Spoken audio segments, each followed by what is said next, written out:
Well, I want to show y'all something very few people have ever seen. Other than 3, 4, 5, maybe 6 people and some Native Americans long time ago. I want to show you this. This is, let Champ get out of here. This is Preacher Falls.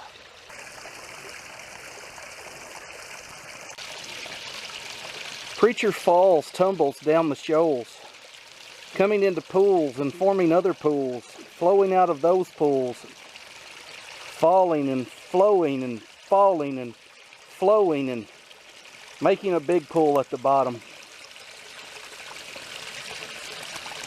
Then Preacher's Falls comes in from the other side. It's a twin falls.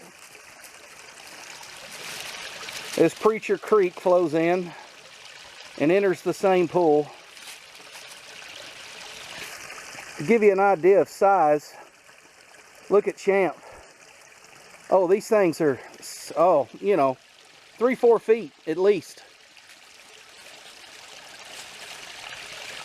It's what you call a modern marvel. I mean, that they cut their way through this clay-based soil, and I mean, I just counting layers there. You know, science says it's probably 60 to 80 million years old, just looking at the base layers. I don't think it's quite that old. Just from my knowledge, I'm saying no more than 6,000, because I think that's when God made the earth. So anyways, Preacher Falls, there you have it. No tours. This is completely wild, uninhabited forest on the backside of Preacher's property. So only way you'll see it is like this, or if you risk your life trespassing. So there you have it, Preacher Falls. Oh, while we're here, I'd be a fool not to show you Preacher Gorge. This is Preacher Gorge. As you can see, that's prehistoric cedar log laying in Preacher Gorge. It goes around the curve there.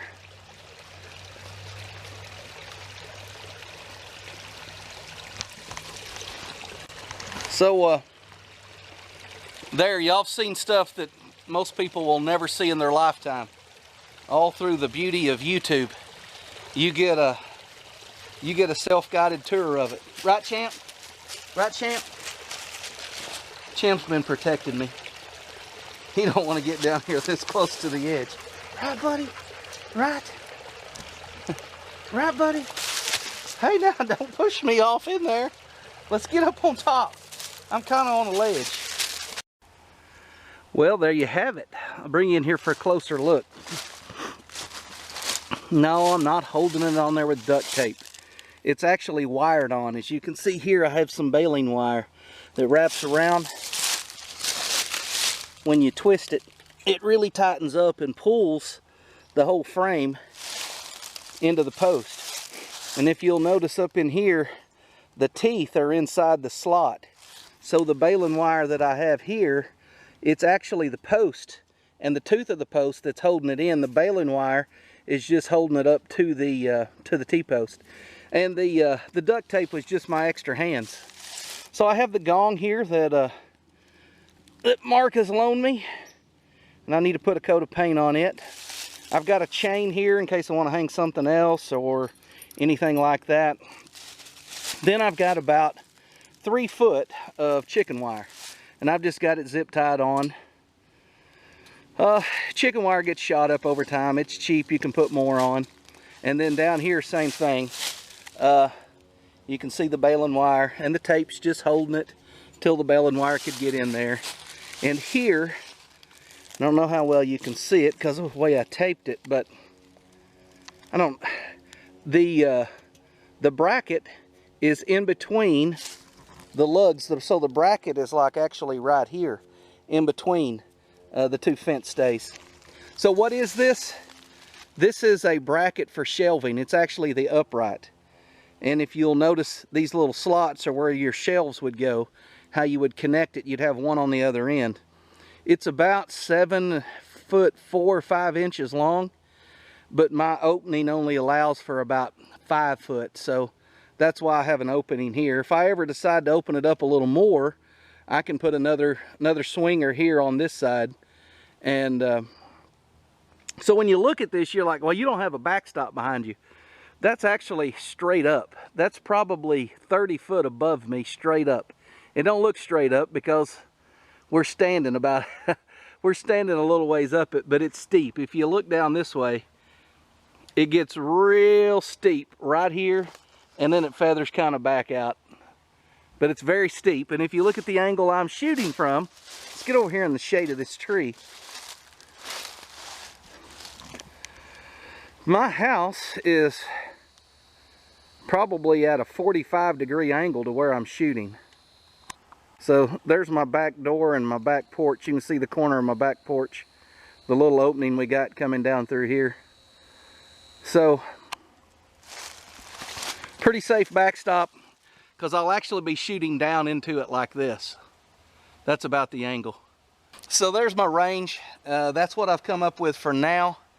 Of course, obviously I've got a little short range with a berm behind it there at the house for pistol and 22. And when it dries out some more, I'm going to add some more dirt to that and make that berm a little bigger. I'll probably make another one of these ranges at about 70 to 80 yards. The reason I want another kind of intermediate range, I've got one at like 40 yards with a dirt berm behind it. I've got this one, it's like 105, I think. I'd like to have one about 70. And the reason being is to get to this one, I have to come down that big hill, cross a couple of creeks, and if it's rained, these creeks are really flowing and they're getting deeper. I showed you Preacher Falls. Well, this is Preacher Gorge where I cross it, and then there's another little stream coming in there. That's Preacher Creek, and they make Preacher Gorge. Sorry, I'm looking for airheads again. All right. There's the view from here, and you get past the blackberry cage and the compost pile. You keep going. There we go. There's our setup.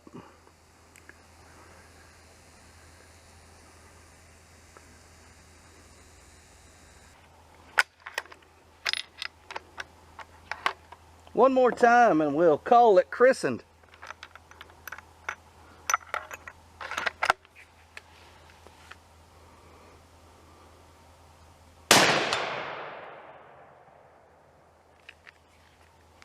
Hopefully you'll see a lot more of me shooting at this 100-yard gong. My plan is to get up of a morning or of an evening, you know, when it's still cool throughout the summer, either morning or evening, and come out and just shoot a few rounds every day.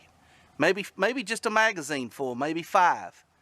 But I think if I just every day work on that trigger control, work on that point of aim, and just continue to stay at it, I think over the next 6-8 months, I'll be ready for deer season, ready for coyote season. So I want to get better as an offhanded shooter. I can sit down at a bench and shoot clover leaves all day long, but what I really want to do is get to where I can just pull up and feel pretty confident from inside 100 yards that rest or no rest, I can hit where I'm aiming. I used to be that good, but it's been a while. So thank you guys for watching. That's the range. Now that we've got it set up, hopefully you'll see me use it more.